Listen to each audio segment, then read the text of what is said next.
In the vast, sun-drenched expanse of Southern California, where the horizon stretches endlessly and the sky melts into the sand, there lies a place untouched by time.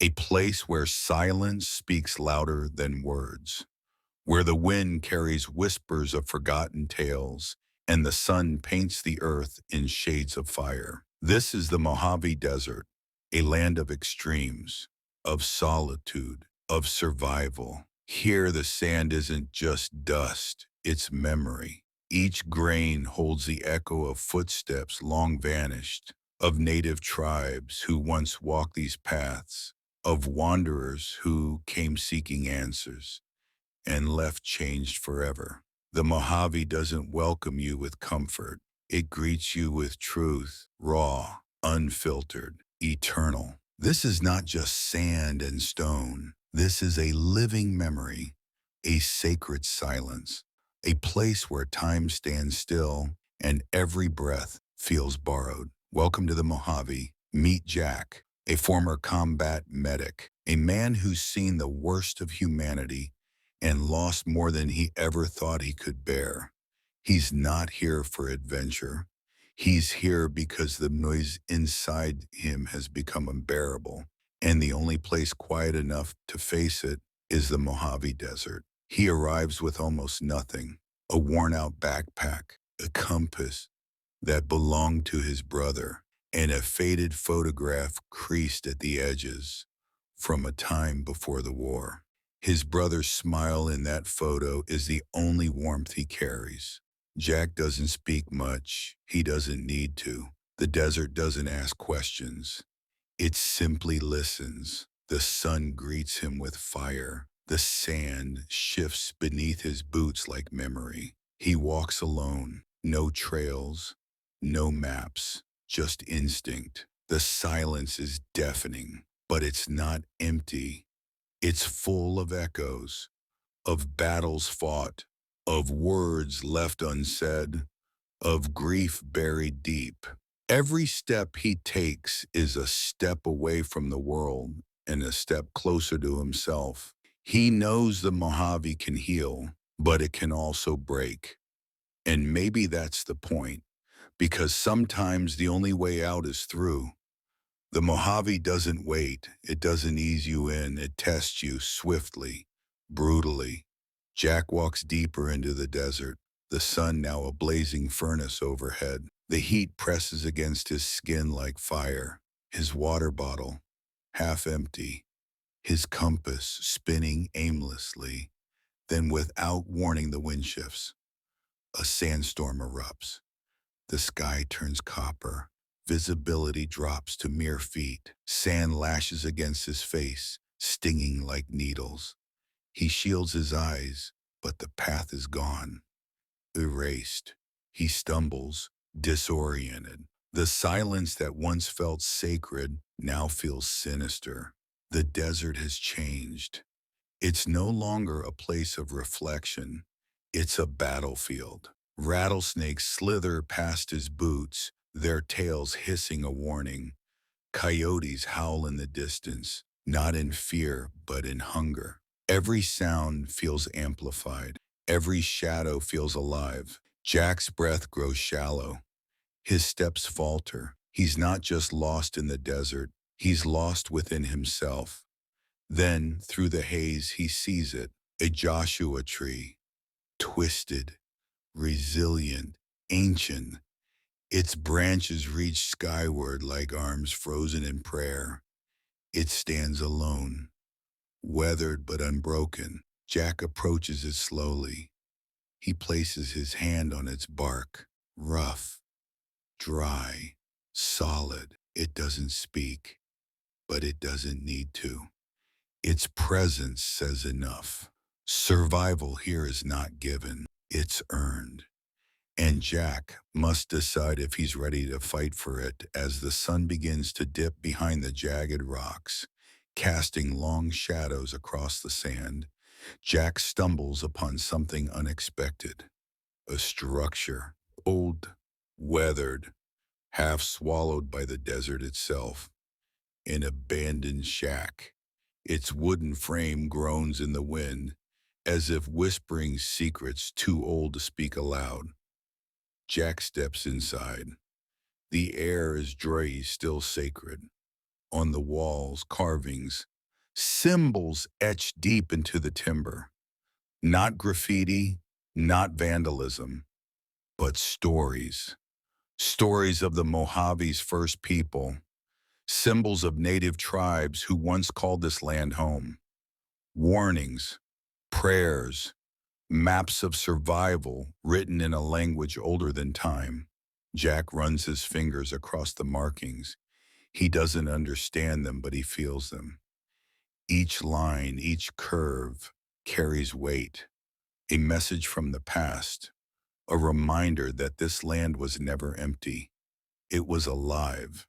It still is. He finds a corner, sits down, pulls out his journal, and begins to write. Not about war, not about pain, but about the silence, the carvings, the feeling of being watched not by danger but by memory. The desert, once a threat, now feels like a teacher. Its lessons are quiet, but they cut deep. Jack writes until the sun disappears completely, until the shack becomes a silhouette against the stars. And in that moment, he's no longer just surviving, he's listening. Just as Jack begins to feel the weight of isolation, he meets someone, Maria, a quiet soul with eyes that have seen the desert's every mood. She's a conservationist, living off-grid, not to escape the world, but to protect a piece of it. Her home is simple: solar panels, rainwater barrels, books stacked beside desert maps. She doesn't just live in the Mojave, she listens to it. Every sunrise, every shift in the wind, every footprint in the sand. Maria teaches Jack what the desert never says aloud: that the Mojave is fragile, that beneath its harshness lies a delicate balance. She shows him the desert tortoise, slow, ancient, endangered, its shell cracked from a fall. Together, they cradle it gently. Jack watches as Maria tends to it with care, patience, and reverence. She speaks of the Joshua tree, how it blooms only when the desert allows, how its roots stretch deep, holding on through drought and time. Jack listens, not just to her words, but to the silence between them. In that injured tortoise, he sees himself, wounded, weathered, but still alive, still moving. Maria doesn't offer therapy, she offers truth, and in her quiet wisdom, Jack begins to understand. The Mojave isn't empty, it's alive, and so is he. Days pass, the Mojave no longer feels like a stranger. It feels like a mirror, and Jack begins to change. He wakes with the sun, no longer fearing its heat. He walks without urgency, letting the silence guide him. He listens to the wind, not as noise, but as language. He watches the stars, each one a reminder that even in darkness, there is light. The desert teaches him that silence isn't emptiness, it's clarity, it's space to breathe, to feel, to remember. Jack begins to confront the grief he buried deep, the guilt, the loss, the weight of memories he never spoke aloud. He writes in his journal not just facts but feelings. He sketches the Joshua tree. He describes the tortoise. He writes about Maria's quiet wisdom. And slowly, he forgives himself, not because the pain disappears, but because he learns to carry it differently. The Mojave didn't just test him, it stripped away the noise. It revealed the truth beneath the scars. It transformed him. Jack came to survive, but he found something greater: peace, purpose, and the quiet strength to begin again. Jack returns to the city, but the noise doesn't shake him anymore. The traffic, the crowds, the chaos, it all feels distant because something inside him has shifted. He's no longer searching. He's found something in the Mojave that can't be explained, only felt. He begins volunteering at a local wildlife center, not because he's an expert, but because he understands what it means to be vulnerable, to be wounded, to be wild. He speaks to school children about desert ecosystems. He shares stories of the tortoise, the Joshua tree, and the silence that healed him.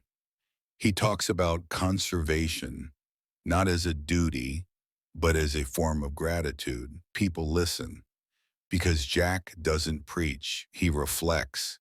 And in his voice, there's something rare, truth. He tells others, the Mojave taught me that survival isn't about escaping the storm. It's about learning to dance in the sand, to move with the wind, to bend without breaking. Jack's journey didn't end in the desert. It began there. And now every step he takes carries the echo of that silence, that clarity, that purpose. He's not just living, he's leading. And the Mojave still walks with him. The Mojave Desert remains silent, vast, eternal. It does not chase attention. It does not beg to be understood.